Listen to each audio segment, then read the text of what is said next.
Chinese in the other places. However, it's less studied. And here we have this is the third Moy brother, Moy Donghi.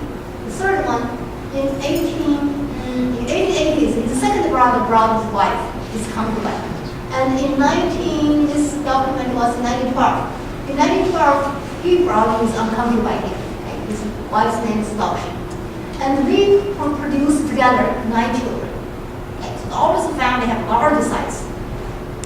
In those days, you have a large number of children. Part of the reason is they want to have more support, right? Have more children because they were immigrants. And the more children, when they grow up, they will be the support of the parents. And also the infant death mortality rate was still high in those days. And that's another reason people have many children. And this lady here is the daughter of this third Moy brother. She interviewed and talked about her family life. So they are kind of like the Chinatown elite. Their life was more privileged. But even that, you can see that the life in Chinatown radically was harsh, okay, compared to the American mainstream society. In the Chinese community, the Chinese organization, the community organization, tried very hard to maintain their order. So that's why we have this term, so called mayor of Chinatown. Chinese tend to run their own business. There are 2 reasons for that. Okay, one is that, because external reason, you oftentimes police or legal enforcement structure try to neglect the Chinese, the report, on the homicide, that happened in Chinatown. And oftentimes reported, but nobody come. So Chinese tend to depend on themselves, and they develop this internal structure, okay? Different groups of association, home association, family associations. But the largest association is the so-called this Chinese Benevolent Association, CCBA, or Anyang. Anyang is the association, the community structure most dominant in Midwest and in New York, East Coast, especially New York, all the way to the 1960s. But after the 1960s, they were replaced by the newer type of the community structures, which is more like American type of the service organization, community service organizations. I have later. Okay. Churches and schools also served as a community structure, help maintain, preserve the Chinese culture, but meanwhile also help Chinese to bridge the 2 cultures, right? Chinese culture and the mainstream culture. This tripartite divide, I already said, this is more recent development since 1970s. Okay? So the current Chinese community in there is more complex compared to the historical one. More complex, more diverse, because we have different geographic locations, 3, right? South Chinatown, North Chinatown, as well as suburban Chinese communities. And in terms of ethnicity, initially it's just Chinese, but now you have South Chinatown, that's mainly Chinese, but North Chinatown, which is mixed Chinese and Southeast Asians, or ethnic Chinese. Then suburbans are more likely the middle class professional Chinese. So you have this division in terms of the class, their educational background, their language. And the Chinese in South Chinatown mostly speak Cantonese or Mandarin in basic meaning, while the Chinese in North Chinatown many speak Cantonese or other Southeast Asian language, Vietnamese, Cambodians, languages in Southeast Asia. Well, Chinese in the suburban communities most likely speak Mandarin, right? They are more likely Chinese professionals came from Taiwan and from mainland China. So this diversity made this community, you can see. The picture on the left is South Chinatown. The picture on the right is North Chinatown. You see this shop there had Vietnamese, right? Cockney, right? Vietnamese language mixed. So oftentimes those Asian stores sell all different kinds kinds of Asian ingredients. Unlike in the South Chinatown, they're more concentrated in the Chinese ingredients, Chinese food, Chinese stuff. And the suburban community, and the community in suburb, for example, in Westmount, there's no Chinatown there. But there's some supermarket, for example, there's Enclave market, and next to that there's this international mall. It's like food court. There's a different kind of the international eateries there. And the suburban Chinese would go there, go to Enclave. This is the Asian supermarket, buy their grocery, and then they eat the Chinese food there. So those are the structure, this diversity. The newer community organizations, as I said, since the 1970s, 80s, so-called CASTLE, Avenues Castle, Chinese American Service League. This is one now most active and also most funded. And 70% of the money, their funding, come from federal government and local government. And then other 40% from donors, private donors, business corporations or individual businessmen or community supporters.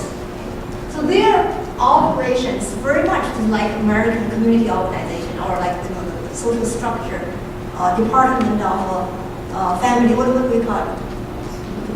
Family department, right? This government structure. So it's parallel to that.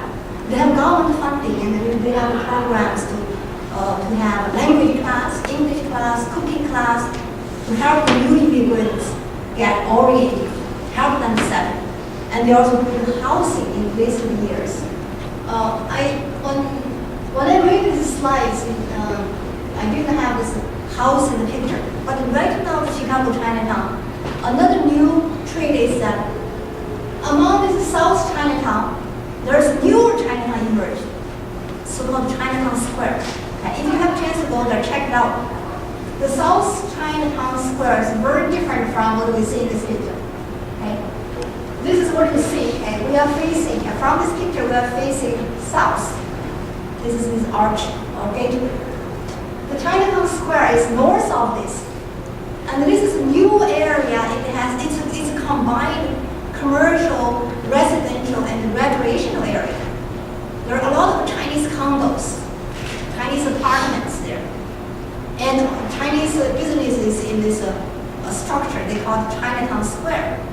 The structure looked like the Chinese town. It's surrounded by the walls, the city walls, to resemble the traditional Chinese city. And then inside you have this like arcade kind of business, one after another.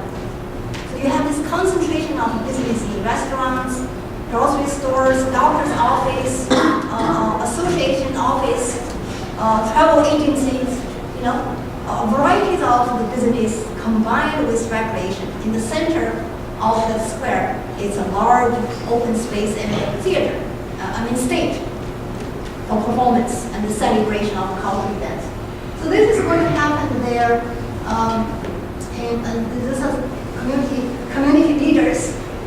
I took a picture of them when they attended the conference. And I'm going to come to the conclusion because I exhausted my time.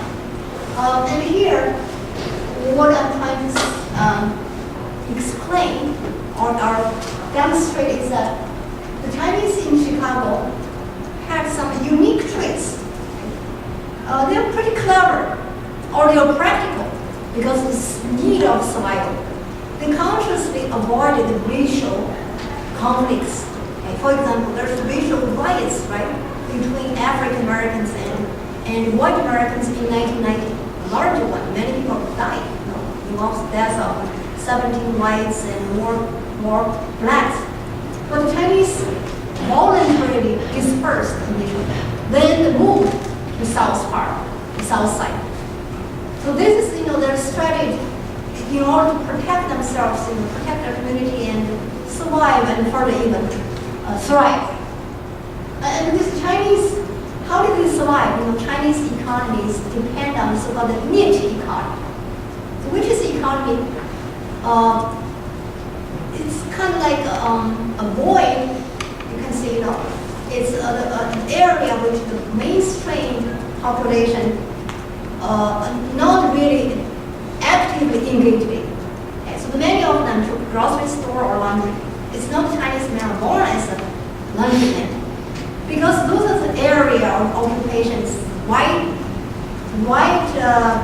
residents or other ethnic groups don't want to do. So Chinese embraced them, right? And they made their money there.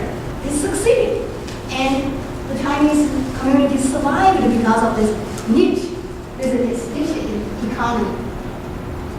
And the Chinese in modern time, contemporary time, Chinese, the community structure become more mainstream-like and more diverse to serve a broad audience in order to incorporate the Chinese as different groups of Chinese into Chinese Chicagoans or Chinese Americans.